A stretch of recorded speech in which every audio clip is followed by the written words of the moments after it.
Ladies and gentlemen, welcome back. We hope you found the panel discussions to be worthwhile. We are now pleased to welcome Lieutenant General Retired Robert Schmidle as our final keynote speaker of the day. Lieutenant General Retired Schmidle was instrumental in building United States Cyber Command and continues to advise on cyber strategy. Ladies and gentlemen, please join me in welcoming Lieutenant General Retired Robert Schmidle.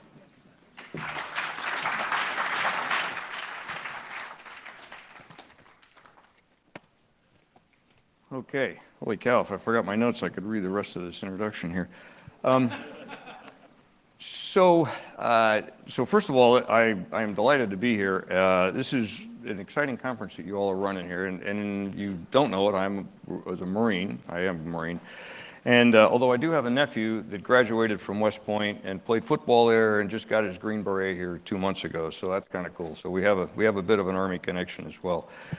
What I thought I would do this afternoon is talk for a little bit, and then I'd like to give you all a chance to ask questions, especially those of you all that are still in the cadet world. The kinds of questions that you might ask, I would be particularly interested in hearing.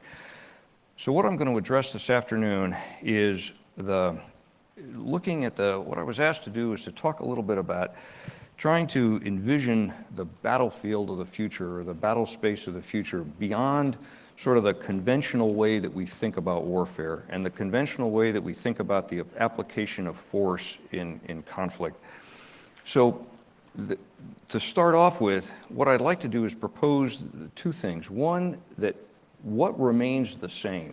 What remains the same as we look to the future and as we look to the kind of environment that we're going to be operating in, is that humans are going to continue to make decisions.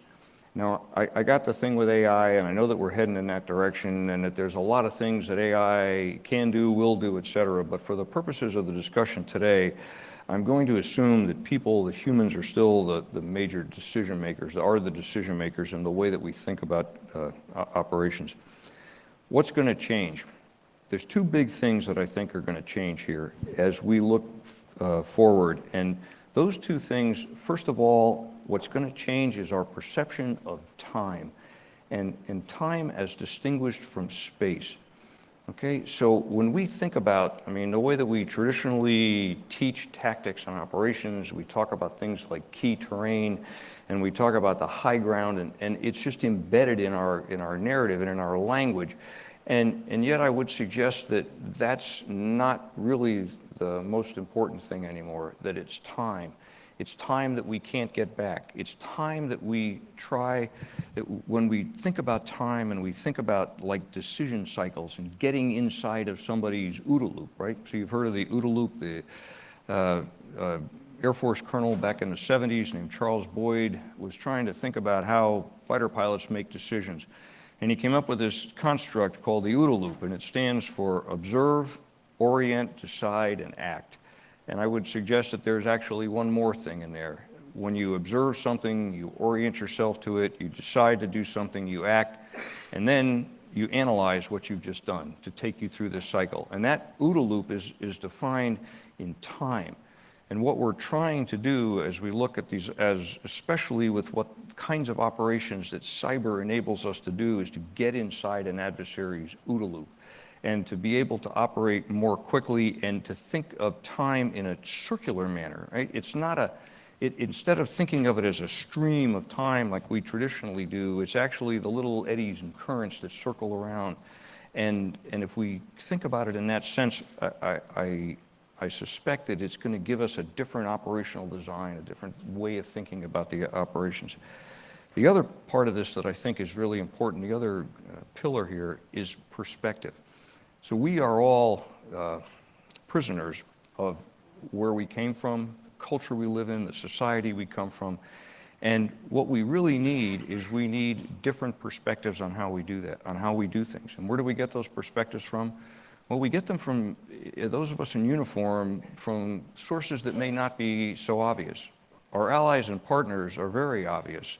The way, for example, that the Estonians view cyber operations and the way we view cyber operations are two things that are fascinating when they're discussed together.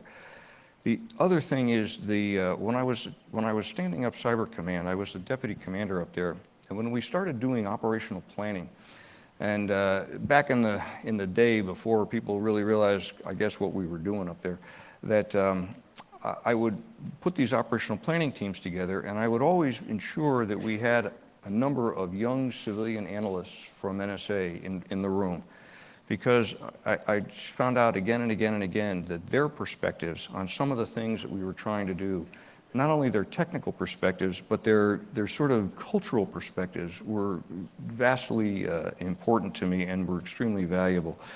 So I would suggest that as we think about this, those are the two things that are changing. It's a reliance more on different perspectives that we get from allies and partners and civilians and contractors and just everybody that's out there, and the way that we think about time instead of space. So having said that, what I'd like to do is propose for you a historical context, a way to think about the way that societies, in my mind, warfare and conflict is fundamentally a societal issue. It's the way we interact with each other as societies. There is no such thing as a pure and perfect war or a pure and perfect combat. Every time we think there is, it doesn't turn out that way. And it doesn't for a lot of reasons. One is we carry with us all of the biases and perspectives that we've had into whatever planning we do and into the way we think about the adversary. So what I'm going to suggest is a way of thinking about societal conflict. And I would ask you while I'm thinking about this to think about, and I'll try to lead you to some of these ways that in the world of cyber, in the world that you are concerned about, in the world that you're going to live in, how we could potentially leverage some of these large movements, if you will, in society. So again, in terms of perspective, I'm going to borrow from a French philosopher named Gilles Deleuze. And Deleuze died back in the mid-90s. But he came up with a notion of societies, of trying to define what societies are like. And I'm going to break this down into two different places. One was called a society of discipline. And he would say that starts at about when Napoleon, at about the beginning of the 19th century, and runs up until, my estimation, sometime around the time of after the Second World War and around the time of the Vietnam War. That's these societies of discipline. So what is a society of discipline? What does it look like? How does it operate? What it does is it's a child, if you will, of the Industrial Revolution, where we concentrated people and things in order to create power. So when you think about physical concentration, we built factories, we began to build barracks. Why? Because we needed them. Why? Because we were now conscripting soldiers who were, in many cases, excitedly fighting and throwing themselves against machine guns because of the belief in an idea. But we concentrated them together as a means of disciplining the population. See, societies have to find a way to control their people and their populations. And I'll get to where I think we are now here in just a minute. But when you think about this, so think about the Napoleonic Wars, think about our American Civil War, World War I, World War II, and even into Korea and into Vietnam. And think about the way that we waged wars in that societal construct. So we waged wars with machines that produced, stored, and used energy. So think about artillery, think about airplanes, think about tanks, think about aircraft carriers, things that produced, stored, and used energy, but they were in a concentrated area, if you will. What I would suggest that we are transitioning to, again, there's no firm line, but we've gone from a society of discipline where we were concentrating things, people, and entities, if you will, to create power. And that's the way that we waged war. We waged war with platforms. We focused on platforms. We focused on large armies. We focused on transaction rates that were slower because it took longer to create a large army. When you think about the way that the World War I began on the continent and the impact of the railways and the amount of time it took to mobilize, they were longer periods of time than we're thinking about today. So the transaction rates were slower. what we are transitioning into now, and where I believe we are now, is in what we will call societies of control. So we've moved from concentrating people in order to discipline them and to control them to societies that control by observation. So think about the way that your social media footprint is today. The normalization, if you will, of surveillance and observation in the culture that we live in today, in the society that we live in today.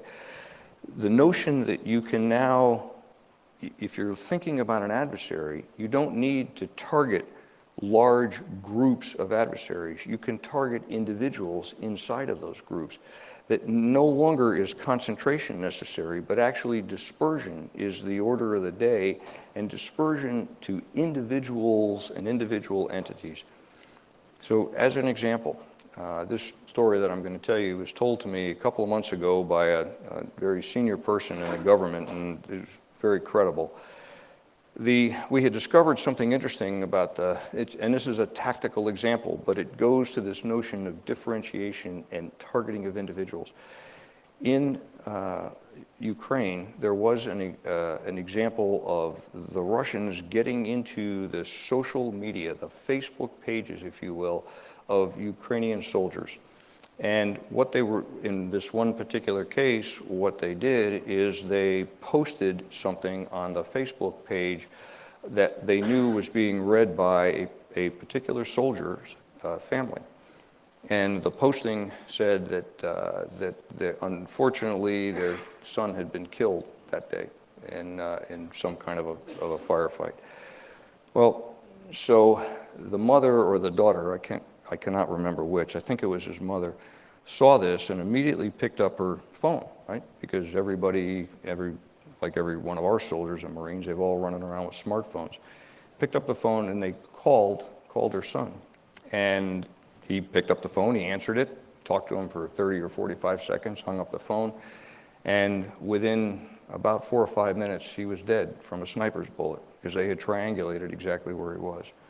So when we think about the kinds of tactics that you all are going to face and the kinds of threats that you're going to face, that's just the world that we live in, because so much of your information and yourself is out there. And the important thing to take away from this, I think, is that by targeting individuals now, we can change the way that larger groups think and behave. It's not necessary to have a Nuremberg-style Nazi rally where you have tens of hundreds of thousands of people in a stadium. You can just do this via social media, right? You can get into Facebook pages. You can begin to friend people, and you can begin to put all sorts of nefarious things out in the world and begin to affect the way larger groups of people think. This issue of surveillance, I just think that is interesting for us to think about. I mean, when you go through the airport, we all do those kinds of things with pre-check and everything else because it's just too bloody hard to stand in line. And now they've got optical scanners, and people are concerned about that. The notions that we have of privacy, which we in the West have compared to those in other countries, they would consider our notions of privacy somewhat quaint. But it's when we think about that, we don't have to be concentrated in order to be surveilled and in order to be watched over. The other thing I would ask you to think about when you think about individuals is if you think about an adversary now as design space that is there to be manipulated. So think about the concept of design, the concept of the way we think about design in the theoretical sense. And when you think about design space, this is not a complete tabula rasa, but it's very close to it. It's a way of targeting an individual to change the way they think about things as design space, and it's there to be manipulated. So I'll give you another example. About a year ago, I was speaking at a conference in Princeton, and one of the things they did at this conference is the day before they invited all the speakers to come in, and we had a really interesting lunch. There was about 15 of us. And one of the folks that was in there was a professor from Columbia, and he and his grad students had just done a large project looking at social media, and what they were trying to understand is how it is that so much of the news that was being used by, for instance, Facebook, was just clearly empirically not correct. So they started to try to track a lot of this down, and one of the interesting things that they found is that one of the places from which they were seeing a lot of these IP addresses emanate from were nursing homes.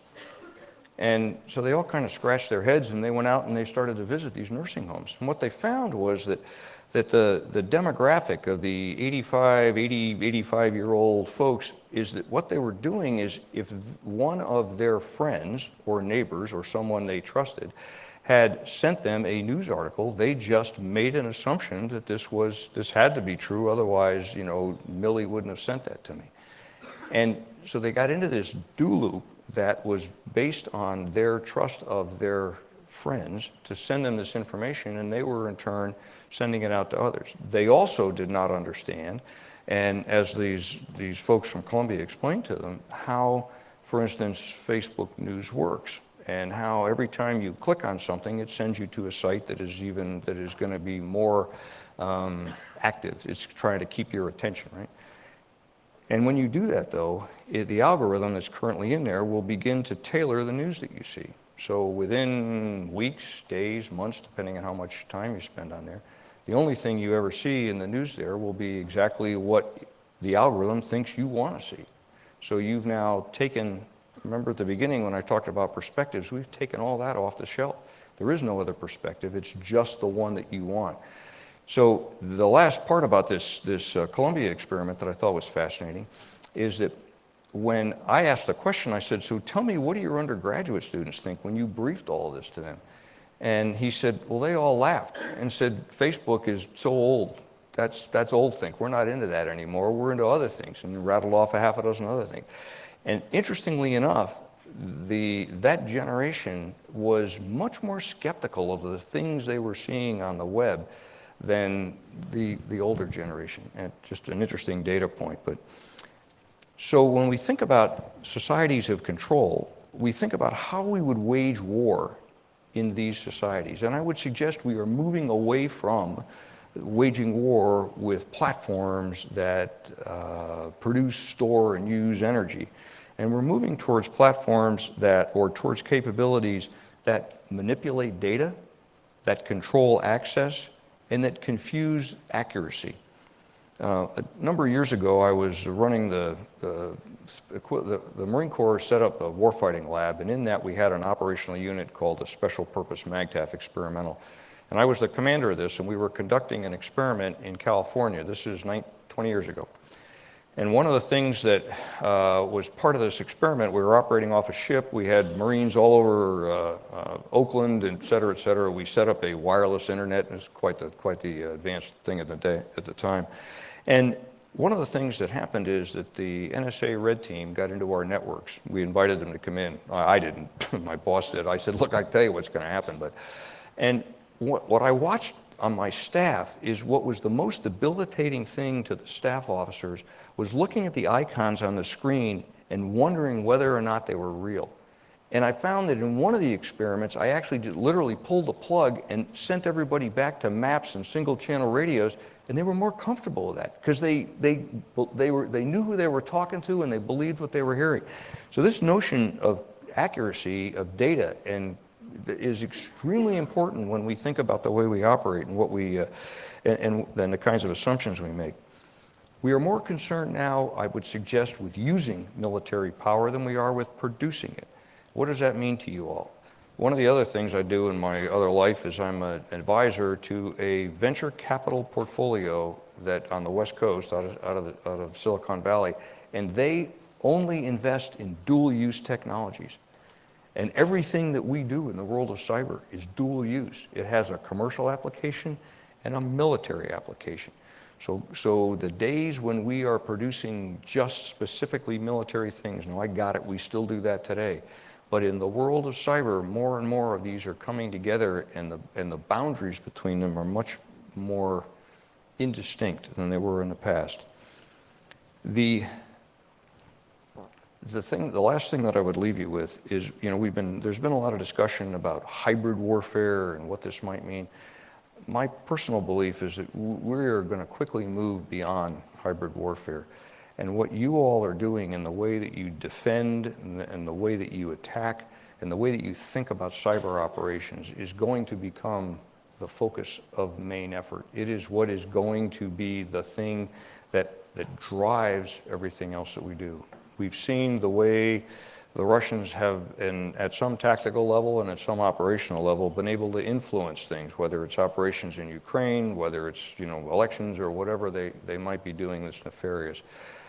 So what we do in the world of cyber in trying to tease out, if you will, what is real and what is not, inside of this construct of this society of control and this normalization of surveillance.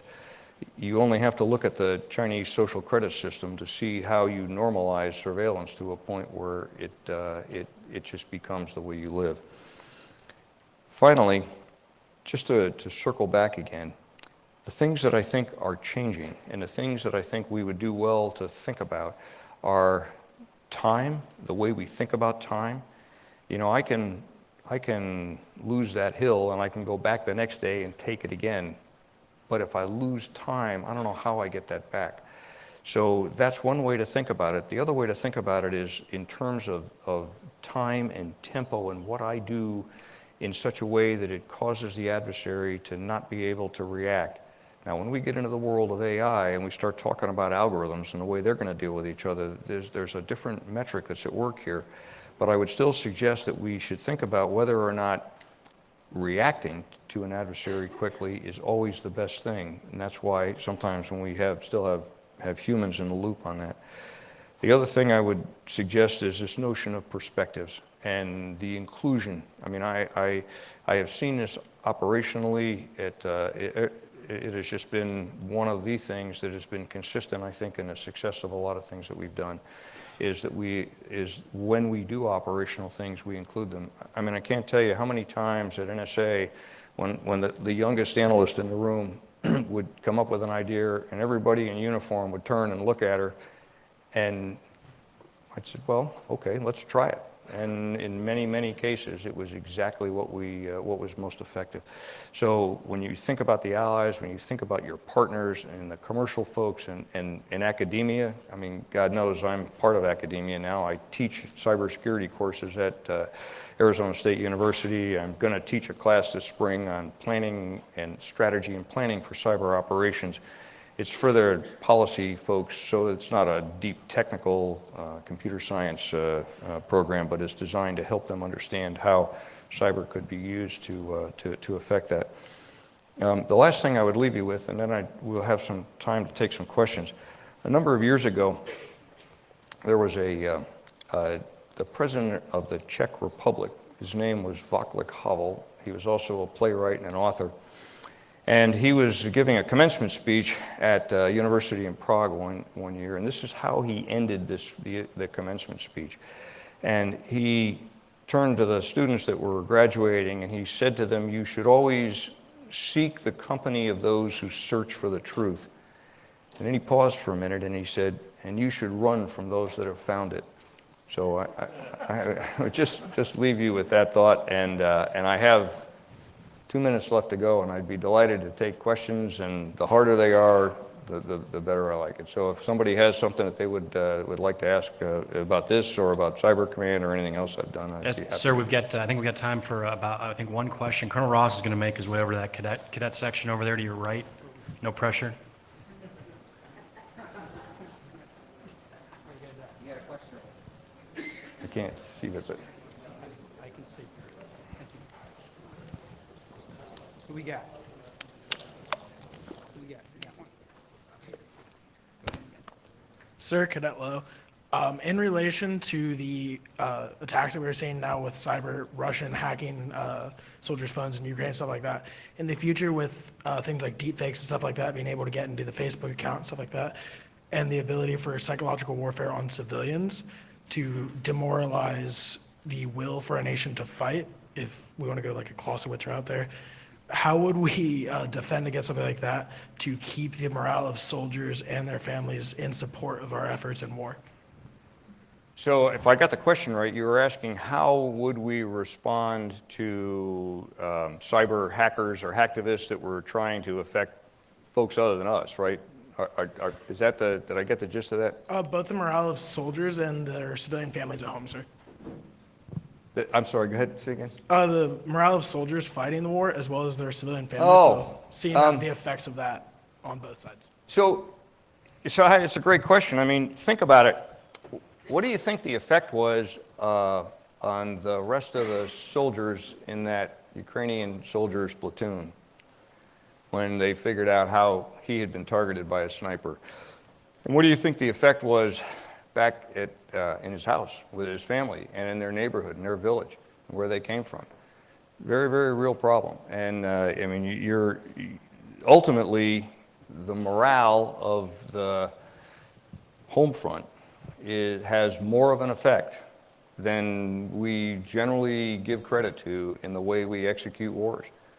If you think about you all will now, your generation will be in a position to be able to analyze the Vietnam War, because you will have been separated by 2 generations from it, and you'll be able to look at it. And one of the things that I think you're going to discover there is the extent to which the people at home, now again, we still had conscription, so we were still bringing people in kind of against their will, but it was the animosity, it was all the demonstrations at home when people began to realize that maybe we weren't winning this war, and maybe because winning was being used in a traditional sense that we were holding and taking ground.